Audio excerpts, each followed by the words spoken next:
The Shadow of Fu Manchu. Based on the series by Sax Roma.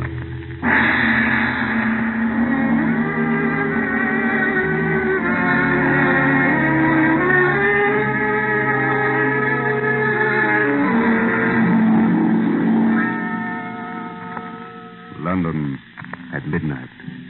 A great city wrapped in a heavy shroud of dense yellow fog. Streetlights, weird as elfin lamps, grow mistily like something fashioned in a dream. The murmur of creeping traffic is low, hushed, mysterious. Behind an ancient wall surrounding unkept lawns, a vast, gloomy old mansion crouches like an evil beast of prey. Amid walls concealed in heavy tapestries, magnificently figured in golden dragons. The floor carpeted with rich, deep-piled Chinese rugs. At a huge dragon-leg table, covered with scintillating globes, tubes, and instruments unknown to Western science, sits that master scientist, that prince of evil, Dr. Fu Manchu.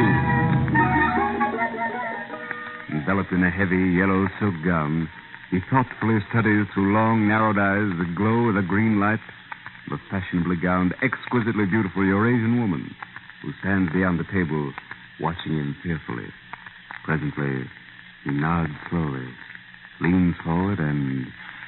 You have followed my instructions, Caramel? The message has been delivered to Sir Crichton Davy at number 5 West Spoon Road. Good. And our friend who believes he can forestall the hand of Dr. Fu Manchu, Mr. Nayland Smith, the detective, what of him? Well? At this moment, Master, he approaches the house of Dr. James Petrie in Baker Street. Oh, Dr. Petrie of Baker Street. A fool to be pitied. Then it is time, Caramel, for me to finish my business with Sir Satan Davis.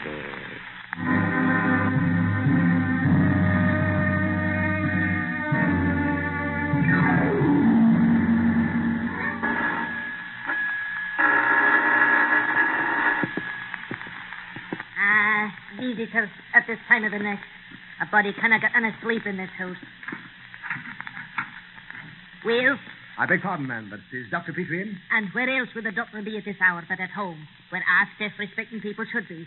Come in. Wait a moment. Yes, come in. A gentleman to see you, Dr. Petrie. Oh, yes. What were you saying, Mrs. McGregor? I said there be a gentleman to see you. What, at this time of the night? Why, it's midnight. Why can't these patients come at the regular hours? Show him in. Will you step in, sir? Thank you. Why, Nayland.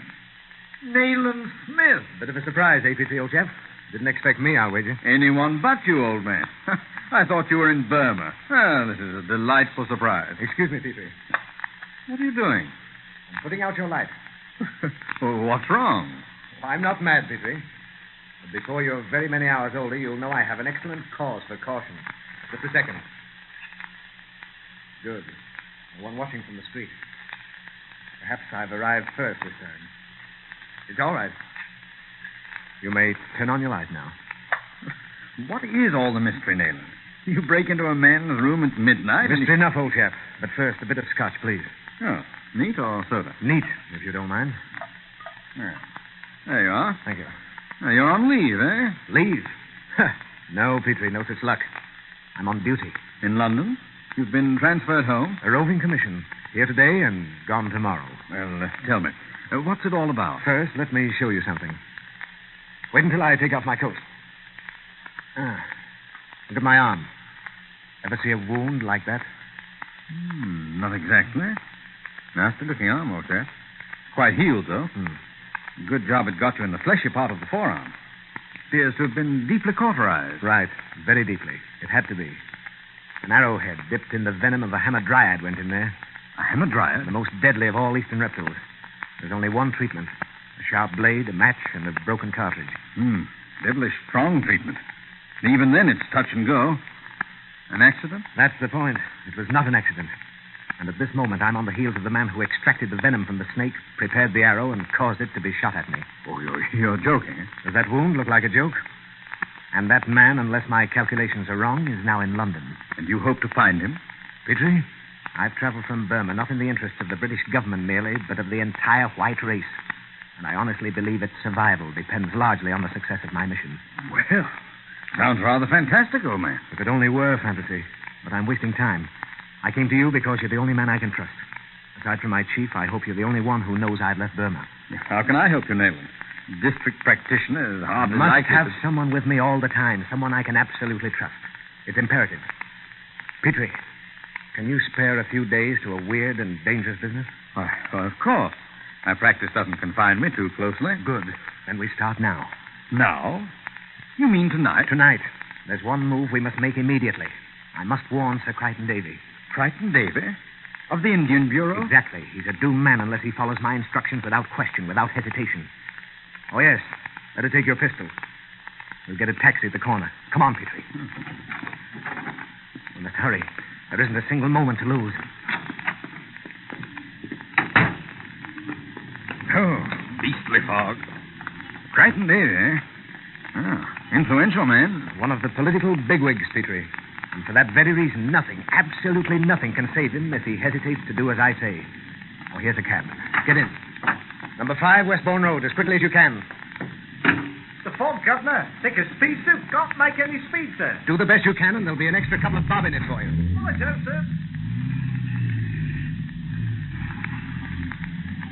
Petrie, I don't know when the blow will fall, nor how, nor from where. Nevertheless, our first duty is to warn him. You know the criminal, Nayland? Who is he? The Prince of Evil. The ultimate expression of Oriental cunning. A Superman of incredible genius. A phenomenon such as occurs only once in generations. Had he so willed, he might have revolutionized science. Been the greatest scientist of our day. Odd how some mental geniuses turn their talents to evil, eh? But who is he? What does he look like? Imagine a man tall, lean, and feline. High-shouldered, with an expansive brow like Shakespeare, and a face like Satan. A close-shaven skull and long, magnetic eyes of the true cat green. Invest this personality with all the cruel cunning of an Eastern race accumulated in one great intellect, and you have a picture of Dr. Fu Manchu. Fantastic character, old chap. Fu Manchu. Suggests an assumed name. Perhaps, perhaps not. However, it's not... Here you are, Governor. Just down the road there.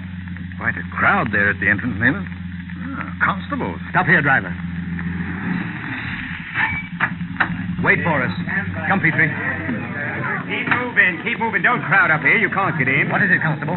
Your authority, sir. Special Inspector, Criminal Investigation Department. What's happened?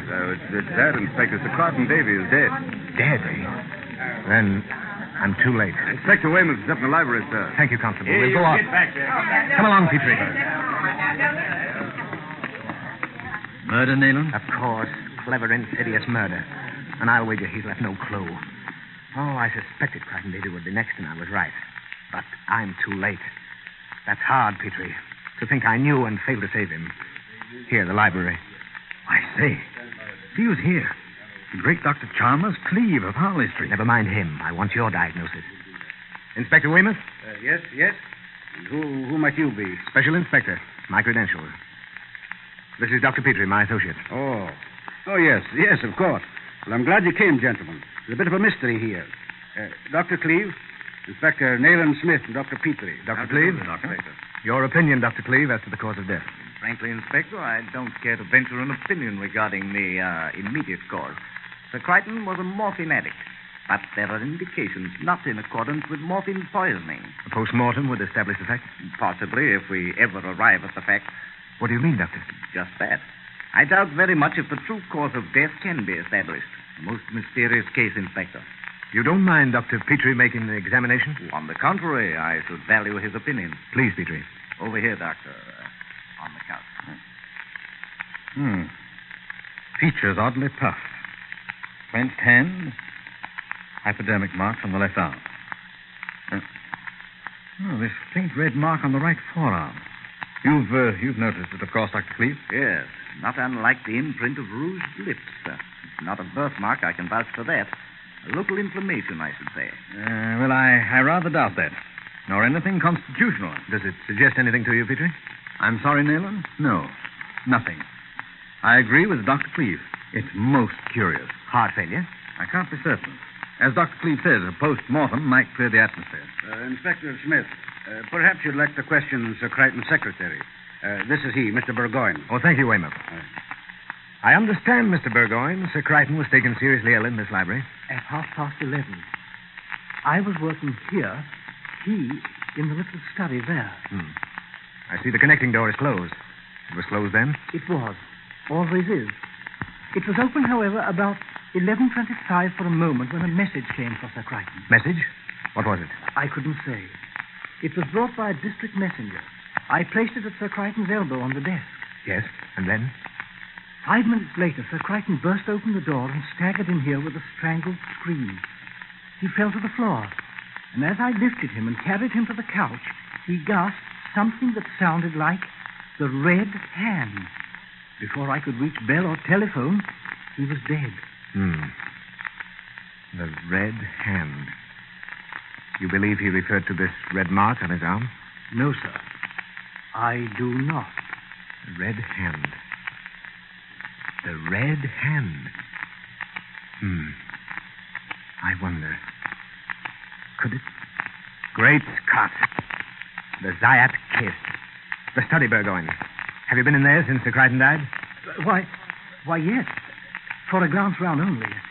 That is, I stood in the door. You didn't go inside?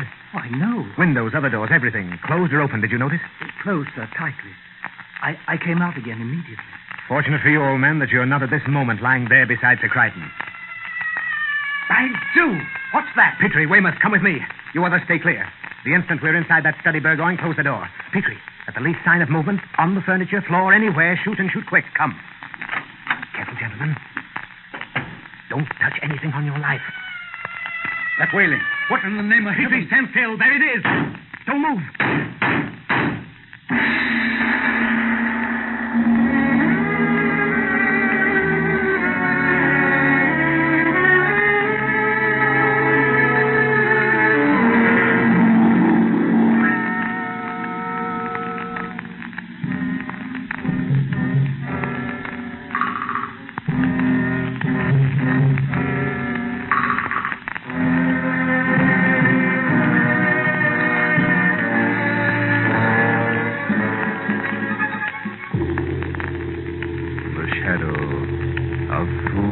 Manchu.